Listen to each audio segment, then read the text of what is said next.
Hello everyone, welcome back to my YouTube channel. तो अब हम पढ़ेंगे फंडामेंटल ऑफ नर्सिंग का चैप्टर थोरासिंथेसिस। तो सबसे पहले हम डेफिनेशन पढ़ते हैं। A needle is inserted into pleural cavity through chest wall to withdrawal pleural fluid.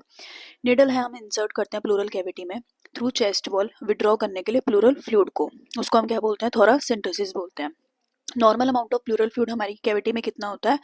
15 to 30 ml होता है। ये हमारा किस लिए होता है? टू प्रिवेंट फ्रिक्शन, फ्रिक्शन से प्रिवेंट करने के लिए, लुब्रिकेंट करने के लिए पैराइटल और विसरल लेयर ऑफ लंग्स को। ओके, तो हमने थोरासिंथेसिस पढ़ा।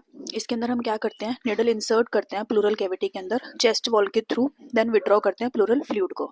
Normal amount of pleural fluid कितना होता है? 15 to 30 ml होता है, जो कि प्रिवेंट करेगा फ्रिक्शन को, लुब्रिकेशन देगा पैराइटल और विसरल लेयर ऑफ लंग्स के अंदर।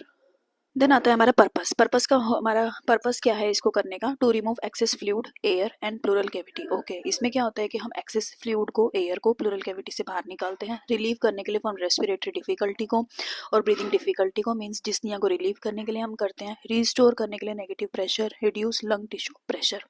ओके, पर्पस ये है कि हमने एक्सेस जो फ्लूइड है, एयर है, उसको हमें बाहर निकालना है, रिलीव करना है हमें रेस्पिरेटरी डिफिकल्टी को, ब्रीदिंग डिफिकल्टी को और रीस्टोर करना है नेगेटिव प्रेशर को। डायग्नोस्टिक पर्पस के लिए हम इसको करते हैं, इंप्रूव करने के लिए गैसेस एक्सचेंज को। नेक्स्ट आती है हमारी इंडिकेशन। इंडिकेशन में क्या आता है हमारा? कोई भी पेशेंट है जिसको प्लूरल एफ्यूजन है। प्लूरल एफ्यूजन का मतलब क्या होता है? एक्युमुलेशन ऑफ फ्लूइड होता है। न्यूमोथोरिक्स मींस एयर है, हीमोथोरिक्स मींस ब्लड है और हाइड्रोथोरिक्स मींस एक्युमुलेशन ऑफ फ्लूइड है। ओके, तो ये था हमारा पर्पस। नेक्स्ट आता है हमारा कॉन्ट्राइंडिकेशन। ब्लीडिंग की कंडीशन में हम कभी भी प्लूरल ये थोरासिंथेसिस नहीं करते हैं। नेक्स्ट आता है हमारा प्रोसीजर। प्रोसीजर के अंदर हम सारे नेसेसरी डॉक्यूमेंट्स हैं उनको चेक करेंगे, कंसेंट देखेंगे, एक्सप्लेन करेंगे प्रोसीजर। आर्टिकल्स के अंदर सबसे इंपॉर्टेंट है हमारी निडल। निडल जो आएगी हमारी 18 गेज की निडल आएगी। बीटाडीन आएगा हमारा 7.5%, 2% जाइलोकेन आएगा, टिंचर आयोडीन आएगा एंड कंटेनर आएगा। आता है हमारा एंटीकोआगुलेंट। एंटीकोआगुलेंट जो होता है हमारा सोडियम सिट्रेट होता है। मैंने आपको बताया था हम जितनी भी बायोप्सीज परफॉर्म करते हैं उनके अंदर हम 10% फॉर्मेलिन लेते हैं, लेकिन ये एक तरीके का हमारा फ्लूइड है। फ्लूइड के अंदर हम जो है एंटीकोआगुलेंट जो होगा वो हमारा सोडियम सिट्रेट आएगा। नेक्स्ट आती है हमारी पोजीशन। पोजीशन जो है हमारा सबसे इंपॉर्टेंट पार्ट है इसका। नॉट सेट में और कॉम्पिटेटिव एग्जाम्स में हमारे यहाँ से क्वेश्चन पूछे जाते हैं। तो पोजीशन सबसे इंपॉर्टेंट है। बिफोर और ड्यूरिंग प्रोसीजर, बिफोर यानी कि पहले और ड्यूरिंग प्रोसीजर के दौरान हम पेशेंट को कौन सी पोजीशन देंगे? सिटिंग और अपराइट पोजीशन देंगे, जो कि हमारी मोस्ट कॉमन पोजीशन होती है। इसके अंदर हम पेशेंट को नॉर्मली बेड पे बिठा देंगे या फिर अपराइट पोजीशन देंगे। बोथ हैंड जो होंगे रेस्ट करेंगे अबव लेवल ऑफ शोल्डर, मतलब दोनों हाथ जो होंगे वो उसके ऊपर की तरफ कर देंगे। ये जो पोजीशन है वो सेटल करेगी फ्लूइड को at puncture site and easy होगा एसेस टू इंटरकोस्टल स्पेस। ठीक है, नॉर्मली हमें क्या करना है? पेशेंट है उसको हमें नॉर्मल बिठाना है, दोनों हाथों को हमें पीछे कर देना है, तो जिससे कि जितना भी सारा फ्लूइड होगा वो नीचे की तरफ सेटल हो जाएगा और जो हमारे इंटरकोस्टल स्पेस होंगे उसको हमें असेस करने में भी इजी रहेगा। अगर पेशेंट जो है वो सिटिंग और अपराइट पोजीशन नहीं ले सकता है तो हमें नेक्स्ट पोजीशन पे जाना है, ऑर्थोपेनिक, कार्डिक और लीनिंग फॉरवर्ड पोजीशन। अगर पेशेंट सिटिंग और अपराइट में नहीं बैठ सकता है तो हमें नेक्स्ट पे आना है। हमें पेशेंट को ऑर्थोपेनिक, जिसको हम कार्डिक पोजीशन भी बोलते हैं और लीनिंग फॉरवर्ड पोजीशन भी बोलते हैं। This position give when patient is unable to sit without support, मतलब पेशेंट जो है वो सपोर्ट के साथ नहीं बैठ सकता है। इसके अंदर हम क्या करेंगे? Client leans forward over a pillow support with cardiac table, means हम पेशेंट है उसके आगे हमें क्या करना है? कार्डिक टेबल लगा देनी है। कार्डिक टेबल लगा के उसको उस पर रेस्ट कराना है। ये जो होगी हमारी हेल्प करेगी इंक्रीज करने में इंटरकोस्टल स्पेस को और ईजी रहेगा इंसर्शन के टाइम पे। नेक्स्ट आता है हमारा फोबुलर पोजीशन। फोबुलर पोजीशन में क्या आता है? ये पोजीशन जो है हम अनकॉन्शियस पेशेंट में यूज करते हैं। टर्न ऑन अनअफेक्टेड साइड, मतलब पेशेंट को हम अनअफेक्टेड साइड पे टर्न कर देंगे। वेयर रेस्ट करेंगे हैंड को अफेक्टेड साइड, मतलब अनअफेक्टेड साइड पे पेशेंट को हमें कर देंगे साइड में। देन जो भी मतलब अफेक्टेड साइड होगी उसका हमें हैंड जो है वो रेज करना है। मीन्स ये अनअफेक्टेड साइड थी, इस साइड हमने पेशेंट को पोजीशन दे दी और इस साइड का हमने हैंड ऊपर कर दिया ताकि इंटरकोस्टल स्पेस जो है उसको हम इजी असेस कर सकें।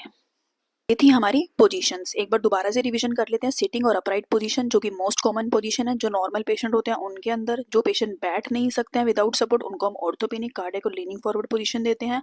और वो पेशेंट जो कि अनकॉन्शियस पेशेंट होते हैं उनको हम फोबुलर पोजीशन प्रोवाइड करते हैं।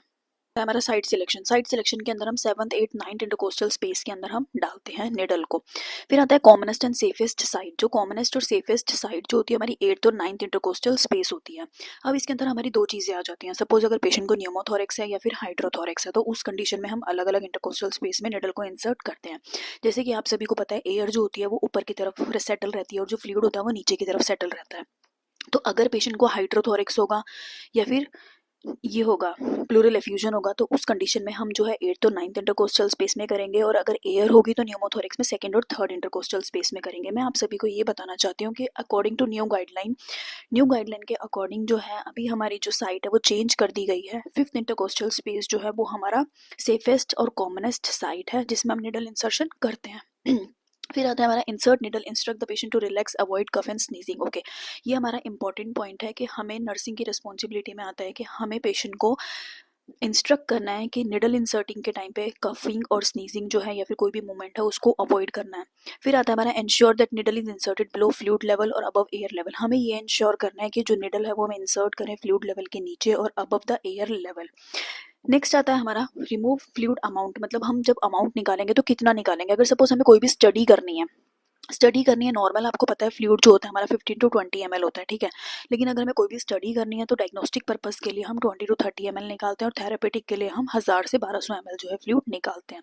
मैक्सिमम अमाउंट जो फ्लूइड रिमूव करते हैं हम 1200 ml होता है। अगर ये मतलब कि रिलीव नहीं होता है तो हमें प्रोसीजर को रिपीट करना है after 8 hours.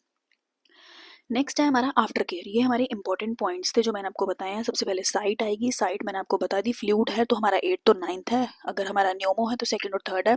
According to new guideline के अकॉर्डिंग 5th इंटरकोस्टल स्पेस जो है हमारी सेफेस्ट एंड कॉमनेस्ट साइड है। ये एक पुराना डेटा है, न्यू डेटा के अकॉर्डिंग 5th इंटरकोस्टल स्पेस है। पेशेंट को हमें इंस्ट्रक्ट करना है, कफिंग नहीं करनी है, स्नीजिंग नहीं करनी है, कोई भी मूवमेंट नहीं करनी है ड्यूरिंग निडल इंसर्शन। पेशेंट को हमें ये इतना था हमारा। देन फ्लूइड का अमाउंट आ जाएगा डायग्नोस्टिक के लिए 20 to 30 एंड हमारा थेरेपेटिक के लिए 1000 से 1200 ml आ जाएगा। अगर हमारा फ्लूइड तब भी पूरा नहीं निकलता है, पेशेंट को रिलीफ नहीं मिलता है ब्रीदिंग पैटर्न में, तो उसके अंदर हमें फिर से प्रोसीजर को रिपीट करना रहेगा आफ्टर 8 आवर्स। 8 आवर्स से पहले प्रोसीजर रिपीट नहीं करना है। देन आती है हमारी आफ्टर केयर। आफ्टर केयर के अंदर आता है हमारा पोजीशन के अंदर हमारा क्या आता है affected side position at least 3 to 5 hours. मतलब हमने पंचर किया है साइड को, तो हमें क्या करना है अफेक्टेड साइड पे पेशेंट को पोजीशन देनी है ताकि प्रेशर जो है वो क्रिएट हो और ताकि ब्लीडिंग वगैरह लीकेज वगैरह कुछ भी ना हो। एटलीस्ट 3 to 5 आवर्स के लिए हमें ये पोजीशन देनी रहेगी। हमें असेस करने रहेंगे वाइटल साइन, पेशेंट को हमें कंफर्ट पोजीशन देनी है। देन आता है इफेक्टिव असेसमेंट। इफेक्टिव असेसमेंट क्या होगा, सपोज आपने पेशेंट का फ्लूइड निकाला थेरेपेटिक पर्पस के लिए, आपने जो था थोरासेंटेसिस किया था, तो आपको कैसे पता चलेगा कि ये प्रोसीजर जो था वो इफेक्टिव था। तो पेशेंट का जो डिस्निया हो रहा था, पेशेंट को जो ब्रीथिंग डिफिकल्टी हो रही थी, उसके अंदर रिलीफ मिल जाएगा। देन इसका कॉम्प्लिकेशन आता है न्यूमोथोरिक्स। मीन्स आपने लंग्स थे, लंग्स के अंदर आपने पंचर किया, पंचर करोगे तो बाहर से एयर जाएगी, तो हमारा मोस्ट कॉमन कॉम्प्लिकेशन जो है वो न्यूमोथोरिक्स रहेगा थोरासेंटेसिस का। तो ये है हमारे इंपॉर्टेंट क्वेश्चन, ये हम पढ़ लेते हैं। सबसे पहले क्वेश्चन है most common complication of thoracentesis. Thoracentesis की मोस्ट कॉमन कॉम्प्लिकेशन है pneumothorax. Effective assessment after procedure. Procedure के बाद इफेक्टिव असेसमेंट क्या रहेगी कि पेशेंट को डिस्निया में रिलीफ मिल जाएगा। फिर आता है question fluid remove in diagnostic purpose. Diagnostic purpose के अंदर आप कितना फ्लूइड निकालेंगे, तो 20 से 30 ml निकालेंगे। थेराप्यूटिक पर्पस में आप कितना निकालेंगे, 1000 से 1200 निकालेंगे। मैक्सिमम फ्लूइड हम 1200 ही निकाल सकते हैं। नर्सिंग रिस्पॉन्सिबिलिटी क्या है बिफोर प्रोसीजर, उसको बोलना है कफिंग नहीं करनी है, कोई भी मूवमेंट नहीं करनी है। पोजीशन आफ्टर प्रोसीजर, पोजीशन जो है वो कितने घंटे के लिए देनी है आपको, 3 to 5 आवर्स के लिए देनी है। ये था हमारा टॉपिक थोरासेंटेसिस। आपको अगर अच्छा लगा हो तो लाइक शेयर एंड सब्सक्राइब करें। Thank you so much.